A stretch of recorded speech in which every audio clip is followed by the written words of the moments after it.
Hello and welcome back to Rue's Life, and here I am in the caravan for a catch-up. So those of you that may have followed me for a long time will remember I used to do a monthly ponderings from the polytunnel, and I would sit in the polytunnel with a cuppa and all the wonderful plants around me and just have a little catch up once a month about all the things I've been up to. But since I've changed the format of my channel and I'm now just doing a weekly video that encapsulates all the things that I do, I'm kind of showing you them as I go along. But there's a few bits and pieces that I haven't shown you. I've been filming a few snippets of things that aren't enough to make a whole video, so I thought I'd bring them all together in one video here in the caravan. So first and foremost, the caravan. I'm absolutely thrilled with it. It's almost finished. The only thing we need to do internally now is get the curtains up. Because I've been off work for some time, and there's more to come later, positive things about that, I haven't been pulling in a decent wage, so we've had to really tighten our belts a little bit, so I couldn't justify spending money on fabrics. I have looked into buying some kind of temporary stick-up sort of paper blinds. I don't know if any of you have seen those. I may still have to do that because whilst we can enjoy it here, we don't really want to take it out on a holiday without being able to close those curtains for some privacy, and also to, you know, shut everything out when we want to chill and then go to sleep. So that is the only thing left to do inside. Everything else is finished, and I've added a few finishing touches which are more for here at home. Some of the things like these books up on the shelf, well, obviously they'd all be flopping off and falling everywhere if we were in transit, but they're just for now because this is a lovely place to come and be, and I've actually got a very good friend of mine coming to stay. Very excited this weekend. Charlie, one of my oldest and dearest friends, who is very much like a brother to me, gets on really well with Chris as well. We haven't seen him for a long time, and he's coming to stay with me to help get on top of some of the jobs that, between Chris and I's physical and mental health, Chris has had some injuries, and I, as you know, have had ongoing health issues and things, not just at the plot but the whole farm have kind of got a little bit away from us. So Charlie's coming for a long weekend, and Chris is going to be at work, but Charlie and I are going to crack on and really get things done. So he's going to be sleeping in here, but obviously having meals with us in the house. So I've put a few little nice touches. We do also need to paint the outside of the caravan, but that wouldn't affect us going somewhere. We just want to make it look nicer, and it all be complete. So Kay, if you're watching, your bunting is just delightful and I love it, and it's perfect, and that's obviously going to stay in situ. So what have I got to talk about today? I have made some notes because my memory is not that good. So the plot, I've been chipping away at it, and I'm hoping that by the end of this weekend coming, so today is Wednesday, it's the day that the video is going out. All being well, this video will be out this afternoon, and I'm filming it today. I'll be adding in some footage as I'm chatting of things that I've filmed that may not have been from today, if that makes sense. But by Monday, I am really hoping that Charlie and I will have got on top of things on the plot to a place where I can then continue to manage it. But it's looking okay, and inside the polytunnel, as I've mentioned, I'm growing everything in the polytunnel this year, apart from a few brassicas that are outside. Everything else is in the poly, and they're doing really well. The nasturtium and the climbing honeysuckles are doing really well in the bed against the woodshed. Some of the seeds have germinated that I sowed. Alas, some didn't, and some got slugged, but there's bits coming, and I think there's some calendula there. The animals are all doing really, really well. Pippa is just growing up and really settling in and becoming such a wonderful little dog. You know, she had some issues when she came to us through no fault of her own, but the more time she spends with us and builds up that trust and routine, and she's learning all the time, and she's really turning into a smashing little dog. Kaylee's doing really well. She reached her 13th birthday, and she was a little bit off colour a few weeks ago. She gave us a bit of a scare, but I rushed her straight for medical attention, and with a couple of days of medication and TLC, we had a full set of bloods done, which were all unremarkable. She's back on track. I mean, she's never going to be bouncing around like a puppy, but she's certainly happy and doing her thing. The horses are all really, really well. Garth had his feet done yesterday. Little Pony is looking fabulous. I'm just being mindful of him not overindulging, so I'm just watching his weight and restricting what he eats. Fish is looking wonderful. He always looks amazing in the summer with his sleek coat. So they're all absolutely fine. The sheep are doing really well. They've shed their fleeces out nicely. For those of you that don't know, they are Wiltshire Horn ewes, and Wiltshire Horn sheep don't need to be shorn. They actually shed their coats out. But one of the problems as they're getting a bit older is they don't always shed all of that coat. And if there's a bit left, coat, fleece. If it's wet and then hot, you can get some skin complaints or fly strike, but they've shed out beautifully and they're looking really, really well and happy. And they're knocking on in years now as well. Chickens, fabulous. The newbies have integrated into the flock so beautifully, and they're all getting on really well, and they're all sleeping together now at night, all tucked up in one place. So really happy with how our little flock of 12 is doing at the moment. Victor, as ever, is a happy little soul. He is loving the hot weather. He is out basking and getting in his little bowl of water and having a little soak, munching everything we put in front of him. And yeah, he's just really, really happy.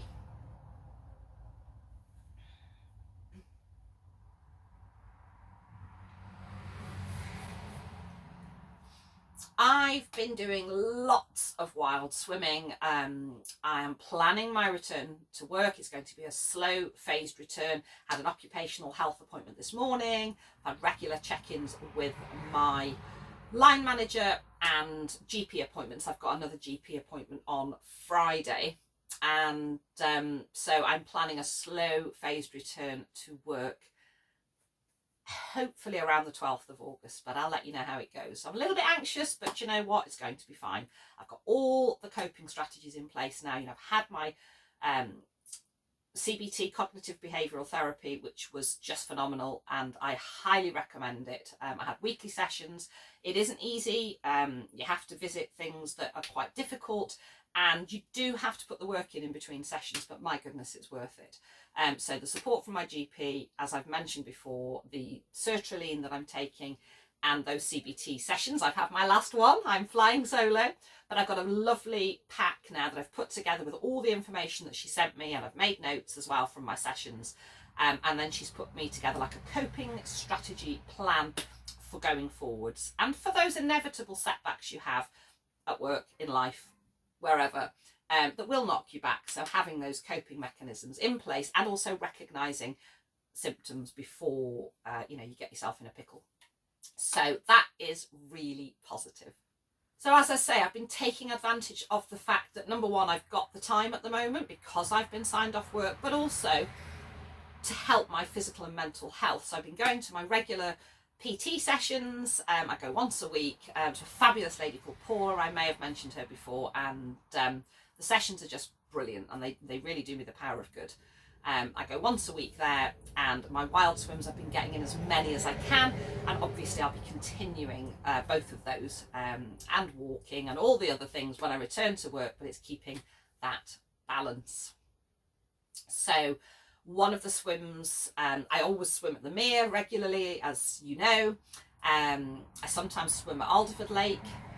Also the paddleboarding at Alderford, which we just love. It's very busy there at the moment because, of course, it's the height of the season, it's hot, and the kids have broken up. So I tend to stick to quieter places, and this morning I went at, well, I was there for 6:45, and I was in the water about 5 to 7 this morning at the Mere. just so it's tranquil and calm. I've been for a lovely walk with one of my lovely friends, Judith, who's also one of our nurses, and we had a fabulous time up in Snowdonia, with some just delightful walking and swimming. We had two swims on the walk. One was in the River Lligwy, or Afon Lligwy, and the other was in Lluniau Mumber, which are it's like a twin lake, in the literally underneath. You can look up and see Snowdon. It was wonderful.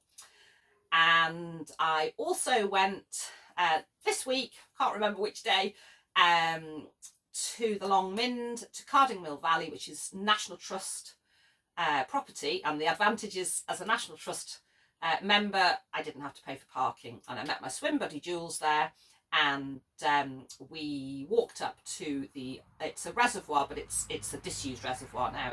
So it's essentially just a nice big pool, and we had a lovely swim there and a chat and a catch up, and that was delightful as well. So lots of wild swimming, walking, mindfulness, doing all the things. So books, I am currently reading this one. So Ben Fogle Inspire, Life Lessons from the Wilderness. It's Jules's book, she's lent it to me. I've nearly finished it and I cannot recommend it highly enough. It is truly inspiring and it's beautifully written by a wonderful man. I've always thought he's, such a gifted soul, and very humble, and actually reading the book made me realise even more so. He's actually got quite a few insecurities, and it was just really lovely. I've not finished it, but I'm really enjoying it. So that's a book I definitely recommend. Pop it up there. Not a reading book per se, but this book, I haven't done any of them out of it yet, but I bought myself this a while ago, and it's paddleboarding. 100 places to paddleboard, canoe and kayak in Wales. So I'm looking forward to getting out and about and trying some of those. It's really nicely written, some gorgeous photographs. So yeah, it talks about, parking, access, starting points, launching, what to look out for and so on. And they are graded as well, so you can start with easy ones and work your way up, or if you're really experienced you could dive straight in at the top. And then in a very similar vein, my lovely dad bought me this book. So my dad used to take us all as a family walking a lot, and right up into Snowdonia from Anglesey. They're still on Anglesey, and obviously he knows that I'm loving my wild swimming and I love walking, so he's bought me this book, which is just lovely. It's Wild Swimming Walks in Snowdonia, or Urry. 28 of them, and the day that I went with Judith was one of the walks from this book. So it was a 5-mile circular walk, starting at Capel up over the hill to the river, had a little swim in the river, and then continued walking and had a swim in the lake, and then crossed over the bridge and back to the car, and it was just delightful. So that's a lovely book. So if you're into walking and or wild swimming, a recommendation. And as I say, I've already done one and it's beautifully written, and the instructions and directions are really easy to follow. My National Trust handbook. So if you're not a member of the National Trust, if you're here in the UK, I can really recommend it, because there's always those days where you think, oh, I'm not really sure where to go today or what to do, especially if you've got plans already and then the weather's not good. Get yourself to a National Trust property and go and have a look indoors, or a lot of them now, there's a lot of access. The Cardingmill Valley is actually where I went to swim with Jules this week. That is National Trust property, as I mentioned. So there's lots of parks and estates that you can walk as well, and you can take your dogs. So yeah, I'm loving being a National Trust member, and having that book to flick through is really inspirational, thinking, yeah, I want to go there, or, what can I do today? Flip through the book, find a place and go.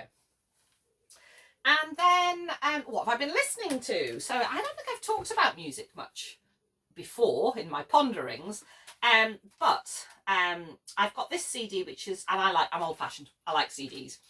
If I could, I'd have a record player still, but next best thing. So this is Izzy Winter, and the album is called For When I Sleep.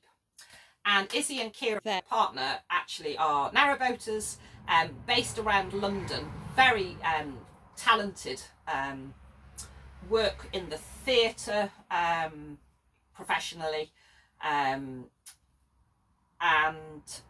both musical, but Izzy writes and sings, and this is their CD, and their channel I think is called Izzy and Kira, and they live on a narrowboat called Lavender Lee. I'll leave a link to their YouTube channel.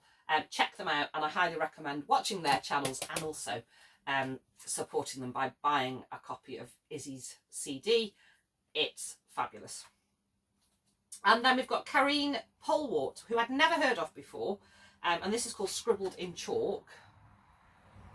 And my sister bought this for me as a gift to cheer me up, and oh my goodness, it's beautiful, so I recommend that.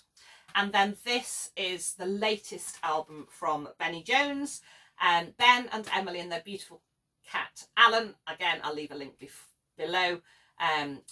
Ben and Emily is their YouTube channel, and they live on a narrowboat. They have a beautiful cat. Ben is a very gifted musician, and I think this is the third of his albums that I've bought. If you do watch their channel, all the music that you hear is his own, and say this is the third one I've bought. Because they travel, they will occasionally come close to this end. I've not managed it yet, but I do want to go and see him live, so that's on my bucket list.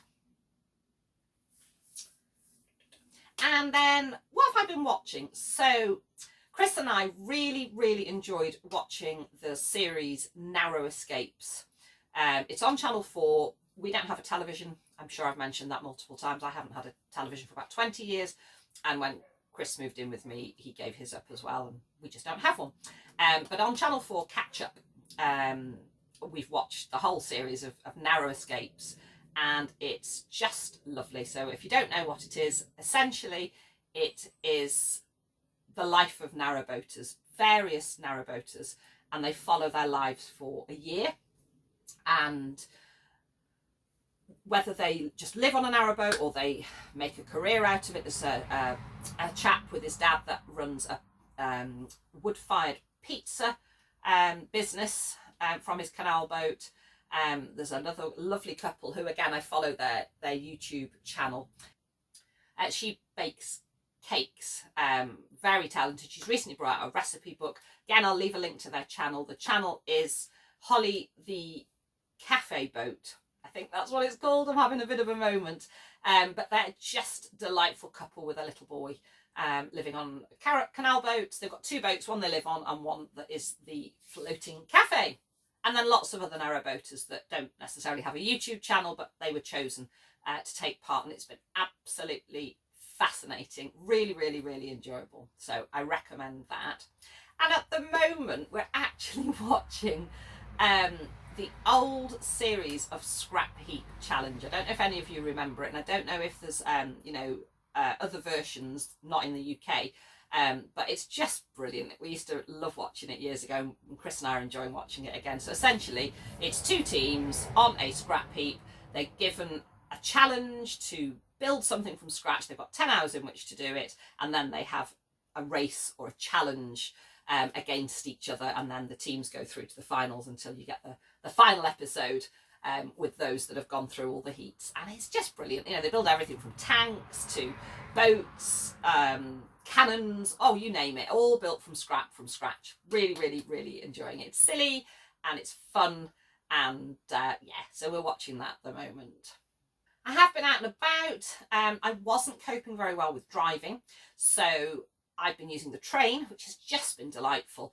So I went to see my mum and dad on the train. I think I may have mentioned that a while ago. I've been to Birmingham to visit Maggie, who's become a very good friend of mine. She's actually Chris's auntie. And I went to see my sister as well. One of my sisters, my eldest sister, who lives on the Welsh coast between here and Anglesey. And again, I went to see her on the train, so that was just lovely. I am driving further distances again now. I've got my confidence back. It was just all part of this burnout, I think. So yeah, started driving further distances again. And as I say, looking forward to returning to work. And of course, I need to drive to get there and back. One thing I have been using for my mental health and my physical health is flower essences. So you may have heard of the Bach or Bach flower essences.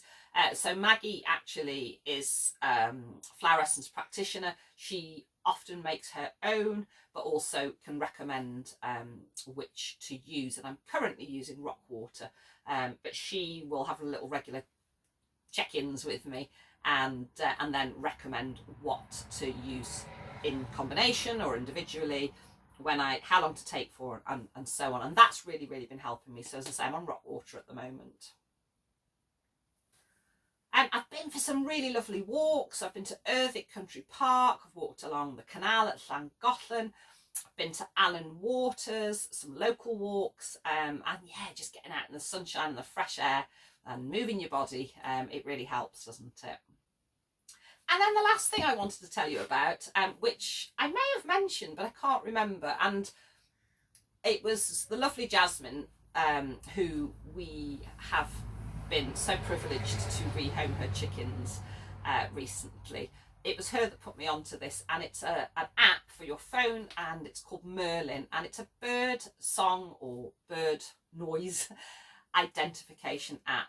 And I've just been having the most wonderful, mindful, relaxing walks around the farm with the app open, listening out, and then being able to identify the birds. I mean, obviously I know some, but not all. And just by having the app, it really has made me stop and listen and take my time just walking, and depending on where I am on the farm as to what I might hear. So if I'm over at the plot, we've got the pool opposite, there's a fishing pool, and so I hear water birds. Often we have gulls coming over, usually if they've been ploughing.